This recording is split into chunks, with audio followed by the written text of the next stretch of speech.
तो जो जंगल राज के पैरवी करने वाले लोग हैं उनको तो उसी जंगल राज में अच्छा लगेगा ना।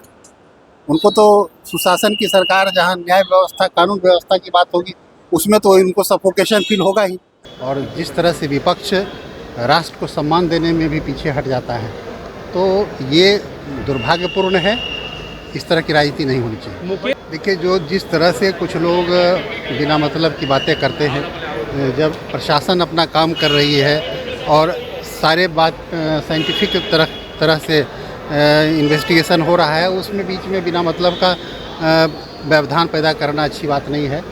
पप्पू यादव को जमानत प्रक्रिया बेल मिल जाएगी, पर आरोप लगा रहे कि जब कोई घटना घटता है तो ये नेताओं चुप क्यों हो जाते हैं। पप्पू यादव को अकेले आवाज नहीं, जब प्रशासन अपना काम कर रही है और निष्पक्षता के साथ काम कर रही है, तो इसमें बहुत ज़्यादा राजनीति करने की आवश्यकता नहीं है। बिहार में अपराध बढ़ गया, जवान सरकार फेल हो गई, बच्चे बिहार से गायब हो जाते हैं। देखिए, बिहार में सुशासन की सरकार है और कोई भी इस तरह के आरोप, और जिस तरह से पिछले चुनाव में बिहार की जनता का प्यार, स्नेह बढ़ा है, विश्वास बढ़ा है सरकार के प्रति, इससे विपक्ष के पास कोई मुद्दा नहीं है, इसलिए इस तरह की अनर्गल बातें वो कर रहे हैं। विपक्ष के लोग वर्तमान में जो सरकार चल रही है, लोग कह रहे मंगल राज है, और इससे अच्छा हम लोग को जंगल राज ही वाला सरकार। तो जो जंगल राज के पैरवी करने वाले लोग हैं उनको तो उसी जंगल राज में अच्छा लगेगा ना।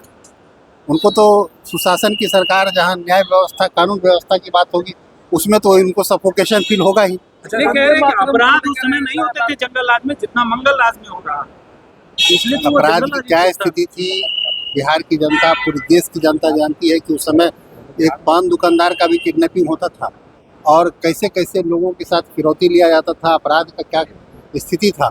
आज बिहार में जब लॉ एंड ऑर्डर स्थिति अच्छा हुआ है तो विपक्ष बेचैन।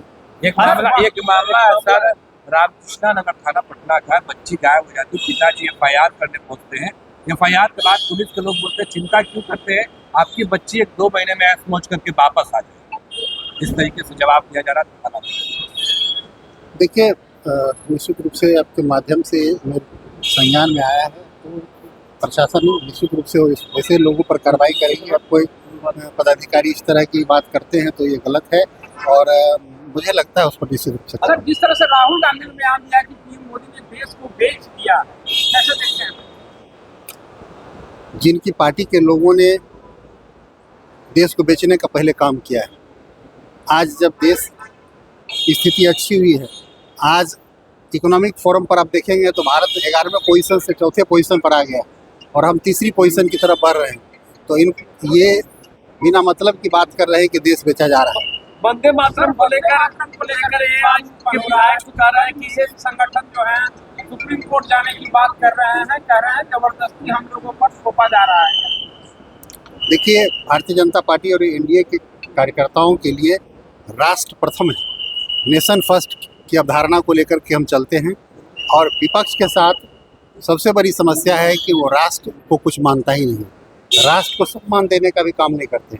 तो उनको तो कोई भी राष्ट्र को सम्मान देने वाली बातें होगी तो उससे बेचैनी होगी, इसलिए वैसे लोगों को देश की जनता देख रही है और आने वाले चुनाव में सफाया हो जाएगा। बिहार में सुशासन की सरकार है और जिस तरह से सरकार के प्रति लोगों का पिछले चुनाव में विश्वास बढ़ा है, इससे विपक्ष घबराया हुआ है और इसलिए इस तरह की बातें कर रहा है। बिहार की जनता देख रही है कि किस तरह से उसके मैंडेट के द्वारा जो चुनी हुई सरकार है उसको परेशान करने का और उसको बदनाम करने का काम विपक्ष कर रहा है।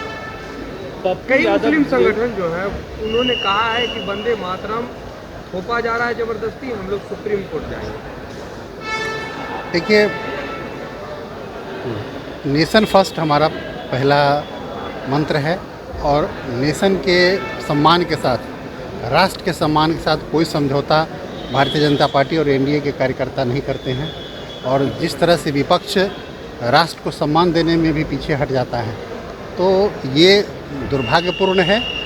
इस तरह की राजनीति नहीं होनी चाहिए। मुकेश सहनी कह रहे पप्पू यादव की गिरफ्तारी को लेकर के विपक्ष के लोग आवाज़ उठाते हुए आवाज़ दबाने के लिए गिरफ्तारी की जाती है।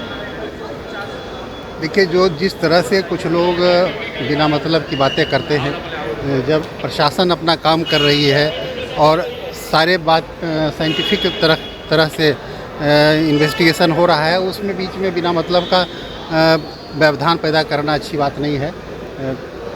क्या लगता है कि अगर बोलेंगे विपक्ष तो उनकी आवाज़ दबाई जाएगी और गिरफ्तारी होगी, प्रशासन उन्हें गिरफ्तार कर लेगी? एकदम ऐसी बात नहीं है। सुशासन की सरकार है और जो उनको जो गिरफ्तार किया गया वो पिछला बहुत पुराना केस था, वो नए मैटर से कोई संबंध नहीं था। लेकिन अभी जेल से निकलने के बाद कह रहे 3 लोग हमारे ऊपर लगे हुए थे, जान से मारने की कोशिश की जा रही थी, दिल्ली जान का खतरा है, वो बता रहे हैं पप्पू यादव। इस सरकार में कोई भी आदमी इस तरह की बात नहीं कर सकता है कि जिस तरह से सुशासन की सरकार लगातार बिहार में लॉ एंड ऑर्डर की स्थिति को मेंटेन रखा, बरकरार रखा अच्छा से, तो इस तरह का राजनीति से प्रेरित ये बातें